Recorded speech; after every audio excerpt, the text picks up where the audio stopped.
أعوذ بالله من الشيطان الرجيم بسم الله الرحمن الرحيم أشهد أن لا إله إلا الله وحده لا شريك له وأشهد أن محمدا عبده ورسوله صلى الله عليه وسلم والسلام عليكم أجمعين.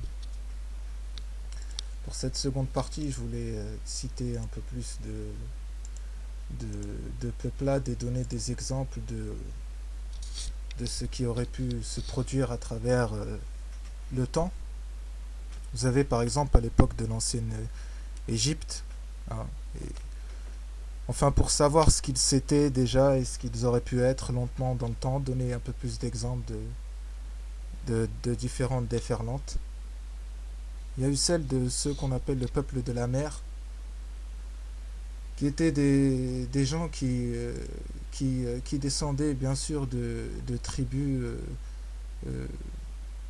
grecques et turques, qui descendaient elles-mêmes des tribus du nord ou qui avaient de fortes accoutumances et qui étaient des peuples guerriers et qui ont à plusieurs reprises déferlé par la mer à partir des côtes grecques et en longeant le sud de la Turquie jusqu'à longer le Liban et l'actuel Gaza et faire des pillages et qui ont fait aussi d'immenses mouvements terrestres où ils attaquaient, ils allaient piller le Moyen-Orient du Liban, du sud de la Turquie jusqu'au nord de l'Égypte et qui n'ont été arrêtés que par le fameux, à un moment, lors de leur grande razzia, qui ont été arrêtés par nul autre que celui qui est Ramsès III, qui devait être, Allahu Alam, mais normalement ça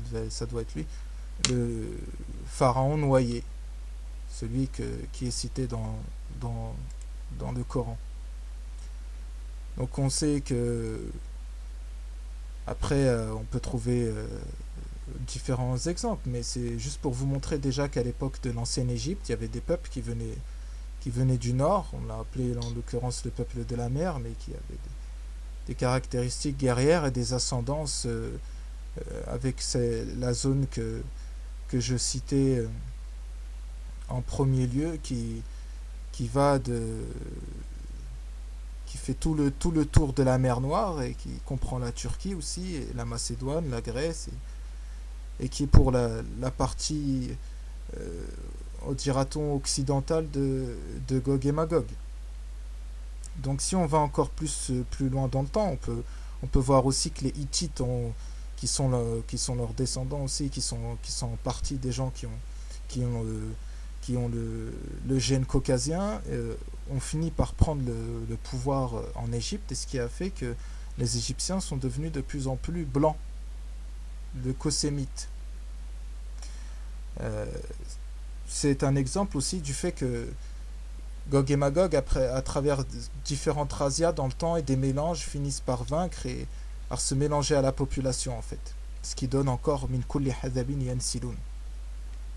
Mais en continuant sur la version, dira-t-on, occidentale de Gog et Magog, on peut prendre du 1er au 5e siècle les grandes invasions qui ont touché l'Empire romain, dont on sait que la plupart étaient, par exemple, les Huns, Huns, donc qui venaient des lointaines steppes d'Asie, donc vous savez très bien qui ils sont. Vous avez les Ostrogoths, qui venaient aussi de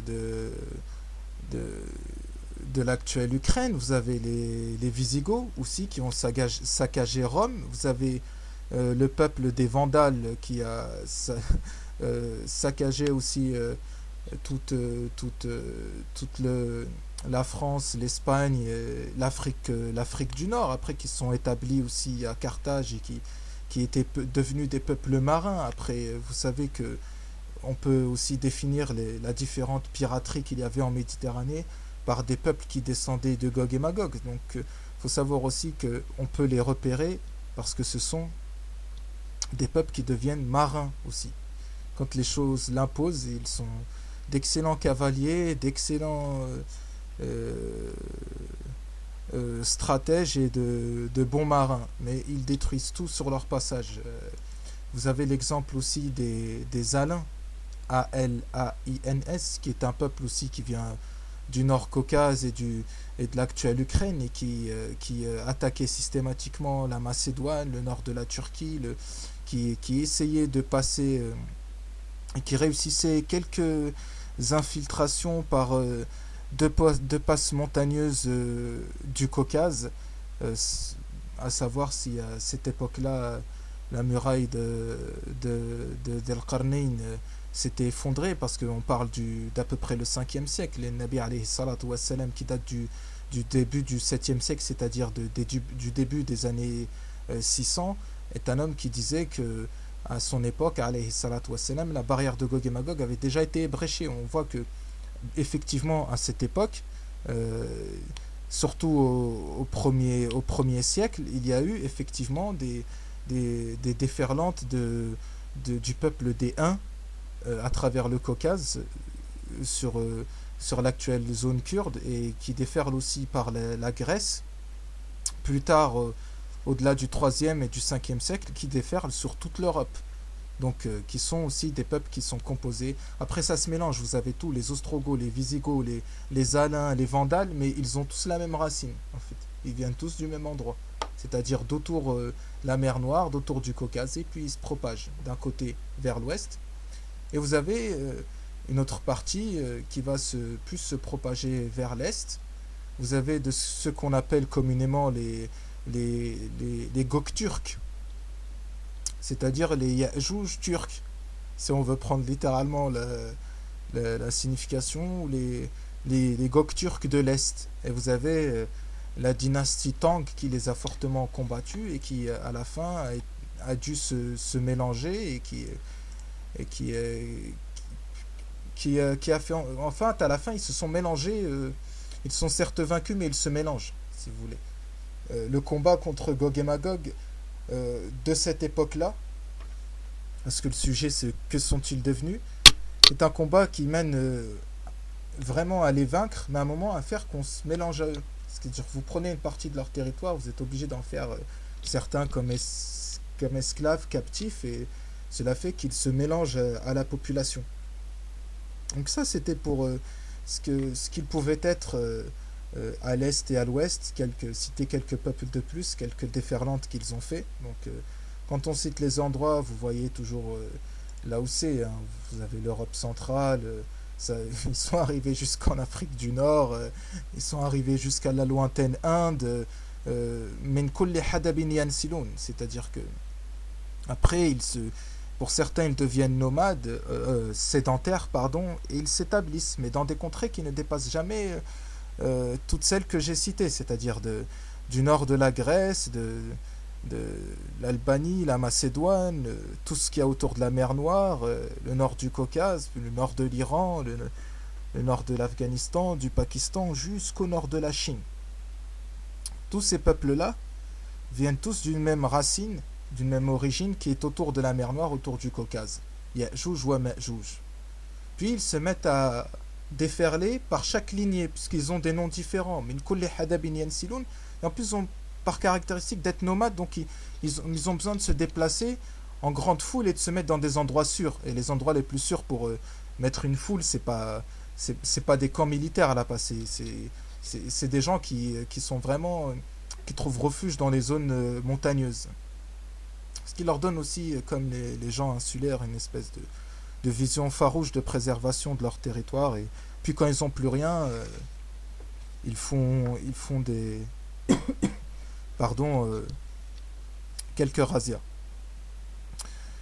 Mais vraiment pour distinguer ceux d'hier et ceux d'aujourd'hui, il faut voir que ceux d'hier, comme je l'ai souvent cité, étaient des peuples nomades qui accomplissaient des razzias, donc qui pouvaient être capables d'avoir certains types de raffinement dans la civilisation, mais qui n'établissaient jamais d'état vraiment grandement hégémonique. On n'a jamais vu de...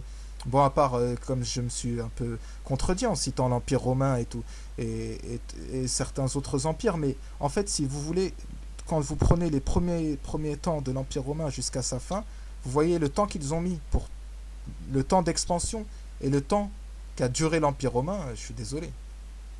S'il vous faut à peu près des centaines d'années pour vous étendre et n'avoir hégémonie que 100 ans, on n'appelle pas ça de l'hégémonie, je veux dire, c'est éphémère, c'est illusoire.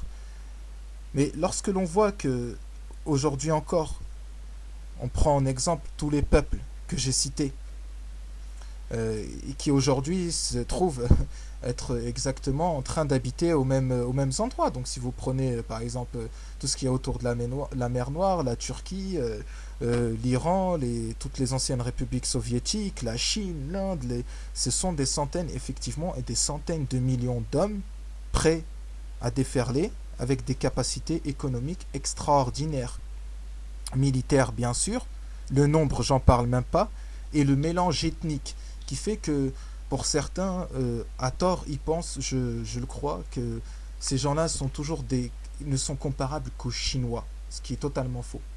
Euh, Certains Ukrainiens, oui, certains Roumains, certains Macédoniens, certains Turcs, certains Grecs, certains Suisses, certains Nord-Italiens, certains Allemands, oui, du temps qu'ils se sont établis quelque part et qu'ils se sont mélangés à la population, au fur et à mesure du temps, ils finissent par avoir hégémonie, dans tous les sens du terme. Mais ce qu'il y a de plus subtil aujourd'hui, c'est on va juste parler un peu, pardon, du fait qu'on n'est absolument pas aux mêmes époques, parce que là j'ai parlé de la haute antiquité un peu, enfin de l'antiquité tout court, hein, pas jusqu'au 5e, 6e siècle. Si vous voulez, si vous prenez encore en compte le fait que ce qui est devenu l'Allemagne nazie, l'énorme déferlante, la Russie, les Japonais, on est en droit de se poser la question de savoir si effectivement il n'y a pas un autre type de déferlante de Gog et Magog. Quand vous voyez les dégâts qu'ont provoqué les deux premières guerres, quand vous voyez les origines ethniques de ceux qui les ont provoqués et les ont financés, vous voyez très bien que c'est Gog et Magog.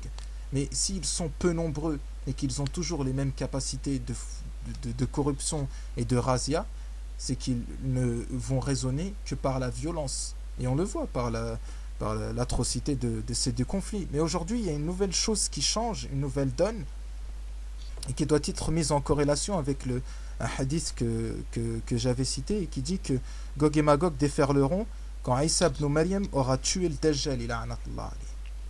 Donc il y a une corrélation entre Gog et Magog et le Dajjal. Quand vous voyez tous les pays que j'ai cités, toutes ces populations, leurs dogmes, leur mode de vie consumériste, ce qu'on en appelle le monde de la finance, l'usure, la grande consommation, le capitalisme, vous voyez qu'effectivement ce sont des gens dont les dirigeants aussi font partie d'un clan, d'un ordre et d'une origine ethnique où ils sont forcément Illuminati, qu'ils ont fait allégeance au Dajjal. D'où le lien qu'ont aujourd'hui Gog et Magog, je le pense, avec le Dajjal la'anatallah alayhi, et d'où le fait est qu'ils ne déferleront, je pense, qu'une fois que le Dajjal sera tué, car ils devront, je crois, et ça doit être prévu dans leur plan, Allahu Alam, vouloir reprendre Jérusalem une fois le Dajjal tué, parce que je l'avais déjà expliqué dans une autre vidéo, il vivra éternellement, mais c'est une autre conception, et pour eux c'est l'éternité dans les hautes sphères, c'est-à-dire qu'effectivement il faut montrer aux gens que pour les dévier que tout est ici-bas, mais en fait ils sont capables de détruire, de mettre la terre à feu et à sang, et pensent être au-dessus de Dieu. Mais ça c'est des choses un peu plus c'est un peu hors sujet par moment.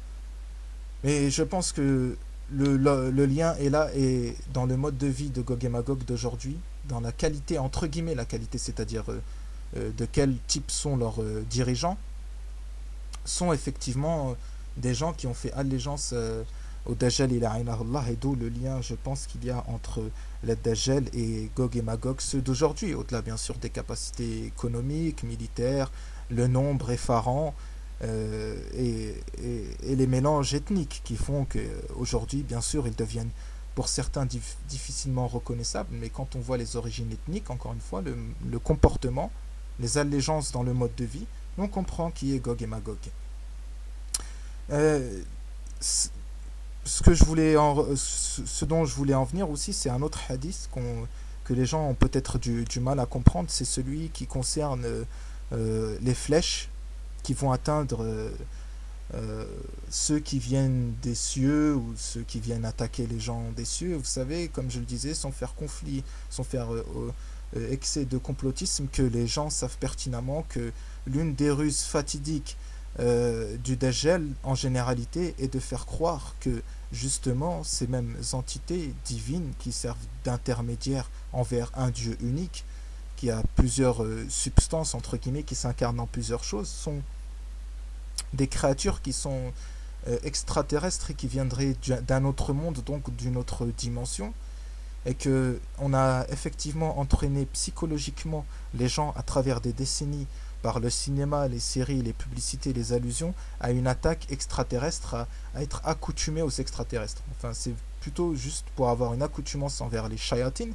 mais il serait fort probable que peut-être ceux-ci soient en mesure, parmi ceux qui volent, de simuler de tels engins. Maintenant, qu'ils se fassent tuer et que le sang, ça est une chose que je n'arrive pas trop à comprendre. Par contre, ce que je peux vous dire, c'est que oui, il y aura une simulation d'invasion extraterrestre, et c'est le plus probable, en corrélation avec les avancées technologiques et militaires, et en corrélation aussi avec le lavage de cervelle, pardonnez-moi, de la psywar pharaonique qui nous fait croire que nous aurions été créés ou parachevés par plusieurs entités. Mais le mot qui est à mettre en évidence et qui est à méditer est le mot flèche. Et je disais dans la précédente vidéo que en faisant des recherches dans le domaine militaire, on s'apercevra que par exemple, chez les Russes, il y a une batterie qui est une pièce de défense aérienne de qui frappe des cibles de haute altitude, de haute vélocité, qui est capable d'abattre des missiles, mais qui est une... Parce qu'il y a différentes catégories de pièces de défense aérienne, de batteries de missiles de défense aérienne, et ça dépend de la portée. C'est en dizaines de kilomètres. Et en fait, si vous voulez, chez les Russes, vous avez le Summum, qui est le S-400. Vous avez en dessous de la gamme le S-300, qui peut abattre des missiles donc balistiques, qui peut abattre certains drones, et qui est censé pour certains abattre et repérer certains avions furtifs. Vous avez le S-500 qui, lui, peut aller, je crois, au-delà de la stratosphère et qui peut abattre des engins qui volent en étant soustraits de la gravité. Parce qu'au bout d'un moment, quand vous passez la stratosphère, et je vous le dis, je l'ai déjà vu, même les Sukhoi 30 sont des avions de chasse que possède même l'Algérie, pour vous dire, qui peuvent voler dans la stratosphère. Et en fait, ils ont l'attraction terrestre en moins et les frottements de l'air en moins, ce qui fait, enfin, moins de frottement et moins d'attraction, ce qui fait qu'ils vont beaucoup plus vite. Et qu'on ne peut pas dépasser une vitesse de toutes les manières, puisque l'appareil en soi, en exemple, cet avion de chasse, le Sukhoi 30, n'est pas fait pour résister à des vols extrêmement rapides et à haute altitude. Mais ils ont bien sûr développé des avions qui sont capables de le faire.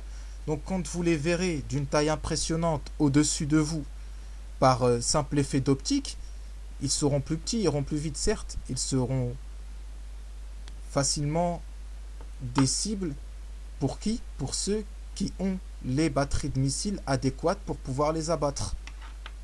Et des pays que j'ai cités, vous avez bien sûr les Américains, hein. Et comme on sait que, bien sûr, jusque preuve du contraire, Gog et Magog, en se déplaçant en Europe centrale, ont pris place de l'Allemagne jusqu'à voir les... je ne sais plus quel nom de peuple vers le nord de la France et vers la Belgique, et qui sont mélangés avec les Goths, les Saxons et les Anglo-Saxons. Donc c'est effectivement des mêmes mélanges et des mêmes lignées. Donc quand on voit, encore une fois, que des gens dans l'industrie de l'armement, dans l'industrie militaire, dans plusieurs facettes de la vie de ces différentes grandes puissances ont des noms à consonance ashkénaze, dira-t-on, ou allemande, ou russe, ou pour certains sont des Chinois ou des Pakistanais avec le nom Khan, parce qu'avec le nom Khan, K-H-A-N, c'est qui tout double. C'est soit Gog et Magog, parmi les pires, soit de bons musulmans. Wallahu a'lam.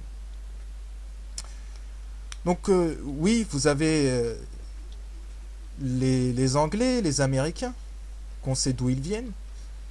Vous avez effectivement les Russes.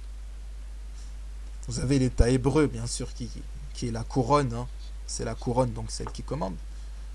Les rois de la terre, même si le verset en l'occurrence auquel je fais allusion parle de Rome et des 7 collines, mais effectivement aujourd'hui ça deviendra celle qui dirigera les rois de la terre, entre guillemets. Pas pour longtemps, ça c'est sûr, parce que Baqiya ça se fera pas. Et vous avez aussi l'Inde et la Chine, bien sûr. Donc des seuls aujourd'hui qui ont des flèches, qui sont capables d'atteindre ceux qui viennent du ciel, comme on le comprend aujourd'hui, avec tous les éléments que nous avons, et cette psiwar qui nous amène vers la simulation d'une invasion extraterrestre, par les films, les séries, comme je le disais, par la connaissance un peu de ce que peuvent aligner comme technologie militaire ces mêmes gens, on s'aperçoit que même dans la lignée, ces mêmes pays sont effectivement des Gog et Magog. Oui, Gog et Magog sont bien les seuls à pouvoir tirer des flèches vers le ciel. Donc maintenant, vous pouvez comprendre quelles sont ces flèches. Ce sont des missiles. Et quels sont ceux qui viennent du ciel? Des extraterrestres, de faux extraterrestres, bien sûr. Et je voudrais, pour conclure cette deuxième partie, faire une allusion aussi avec ce que l'on appelle le mur. Donc, Gog et Magog, déjà à l'époque de Nabi, alayhi salatu wassalam, au 6e siècle, avait déjà ébréché la muraille. Et je vous l'ai dit, avant qu'ils ne deviennent musulmans, qu'ils aient dit Inch'Allah, je pense, c'est-à-dire qu'ils n'ont jamais pu déferler vraiment au Moyen-Orient et jusqu'en Arabie que par les Seljoukides, je crois. Donc, il y a une corrélation entre le fait qu'au 7e siècle, le Nabi alayhi salatu wassalam ait dit ébréché, qu'après, ils aient déferlé, et que, bien sûr, déjà au 5e siècle, mais il y a quelque chose qui est parce que les gens vont se dire, oui, mais comment au 5e siècle, tu nous as dit que du 1er au 5e siècle, ils avaient déferlé partout. Mais là, d'un coup, tu nous dis, mais comme je vous avais dit dans la première partie, il y a un moment où, comme l'a dit le Nabi alayhi salatu wassalam, ils ne réussiront à passer que lorsqu'ils diront Inch'Allah. Et croyez-moi, prenez tous ceux que je vous ai cités, il n'y en a pas un qui est arrivé jusqu'à la Mecque, parce que Nabi a dit Wailu lil Arab min sharrin qad iqtarab. Quand est-ce que qui est le seul à être entré à la Mecque et qui descendait de Gog et Magog? C'était pas les Seljoukides. À part si je me trompe, mais ça doit être normalement c'est eux. Et ils ont dit Inch'Allah, ils sont devenus musulmans. Alors pour d'autres, ils ont suivi le judaïsme, ils ont dit Inch'Allah aussi, mais à leur forme. Ils ont pu déferler. D'autres qui ont dit Inch'Allah, comme les Seljoukides et les soi-disant Gengis Khan et je ne sais plus qui, ou de toute façon ils ont un islam bizarre. C'est Gog et Magog, c'est l'islam New Age à chaque fois. Par contre, c'est pour déferler partout et tuer tout le monde au nom du takfir généralisé et de fausses... ah bon, enfin on va pas faire de fausses allusions. On en revient à Gog et Magog, vous verrez que après ce qu'a dit ça Mohammed alayhi salatu wassalam, il n'y a que les Seljoukides. Et aujourd'hui, quand vous voyez qu'est-ce que font ces gens-là dans la Oumma aujourd'hui, vous pouvez voir par exemple le visage du président turc, le visage de Hafez al-Assad, le visage de Bachar al-Assad, le visage de Rafiq al-Hariri, le visage de Benjamin Netanyahu, le visage de Sisi et de Moubarak. Vous regardez bien leur visage. Vous allez comprendre c'est qui Gog et Magog et de quoi ils sont capables. Mais on sait que on a cette série Game of Thrones qui est basée sur le mur. Il faut garder le mur, il ne faut pas que le mur s'effondre, sinon le peuple du Nord va attaquer.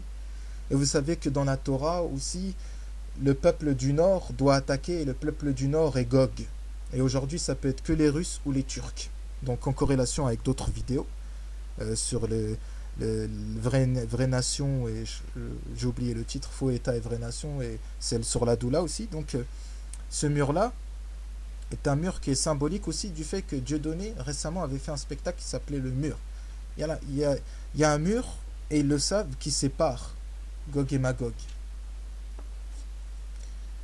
Ce mur, il est, Allahu A'lam, pour eux, parce que je pense que les Illuminati ont été floués par le Shaitan en pensant que ce sont exclusivement des entités démoniaques, donc ils pensent que c'est un mur transdimensionnel, qu'il y avait déjà à l'époque du Nabi alayhi salatu wassalam une faille, qu'aujourd'hui elle est béante, mais je pense qu'avant tout, ils ont tort dans leur gloriole de faire croire qu'ils vont faire automatiquement défaire les Gog et Magog à leur guise. Wallahi, si des centaines de millions de soldats en un seul endroit, il n'y en a pas beaucoup qui résisteront, qui seront sauvés. Et si Nabi Isa ibn Maryam bint Imran alayhi salam fuira et qu'Allah subhanahu wa ta'ala sera obligé comme d'habitude, quand il n'y a plus rien à faire bien sûr, d'intervenir personnellement pour régler les comptes, vous comprendrez qu'est-ce qui peut arrêter ce type de déferlante. Enfin, pour la dernière partie de ce second volet, j'ai plus parlé d'interprétations de hadiths qui sont liés irrémédiablement à Gog et Magog et qui vous donneront aujourd'hui une autre image de ce qu'est Gog et Magog. Quand j'ai dit de regarder par exemple les visages de ces différents dirigeants que j'ai cités, qu'ils regardent aussi Sarkozy, qu'ils regardent aussi les autres dirigeants arabes, qui voient qu'ils ont toutes ces caractéristiques. Pas très grande taille, les yeux un peu plissés, pour certains de couleur vive, pour d'autres complètement bridés, pour d'autres la tête aplatie. Mais il y a Gog et Magog. Et franchement, Magog est plus de type oriental et Gog est plus de type occidental, je pense, Allahu a'lam. Mais il y a un moment où ils se mélangent tellement que, voilà, la largeur du front, pas très grand, les oreilles décollées, les yeux saillants mais un peu plissés, bridés, différentes couleurs, les cheveux un peu rêches comme ça, comme Sarko et comme Hafez el-Assad et compagnie aussi. Ils ressemblent aussi à un certain Turc, à certains Grecs. Je vais pas mettre tout le monde dans le même sac, hein. Je dis pas que tous les Turcs sont de Gog et Magog aussi, mais quand on voit ce qu'est devenu la Turquie au niveau occidentalisé du terme, et la composante de ses forces armées, on attend le réveil. Donc c'est valable pour tous les autres, mais en l'occurrence ça permet aussi quelques détails pour reconnaître Gog et Magog. Moi je pense j'espère ne pas avoir été trop comment dirais-je, voilà, c'est tellement bizarre que même le mot m'échappe. Enfin bon, ça pourra vous donner une idée de ce que sont devenus Gog et Magog. Donc pour cette deuxième partie, que sont-ils devenus? Vraiment, min kulli hadabin yansilun. Voilà, ils descendent de chaque colline, de chaque de chaque promontoire, de chaque mont, mais ils descendent de chaque lignée aussi. Aujourd'hui, parce que le Coran est valable jusqu'au jour où Dieu va tout exterminer. C'est-à-dire quoi qu'il arrive, à chaque fois il y a une allusion, elle est correcte. J'espère avoir été, si je me souviens du terme, pas trop, non, pas ambigu. Bon, enfin bref, j'espère avoir été intelligible. المهم أستغفرك يا رب وأتوب إليك وأشهد أن لا إله إلا الله وحده لا شريك له وأشهد أن محمدا عبده ورسوله صلى الله عليه وسلم والسلام عليكم أجمعين.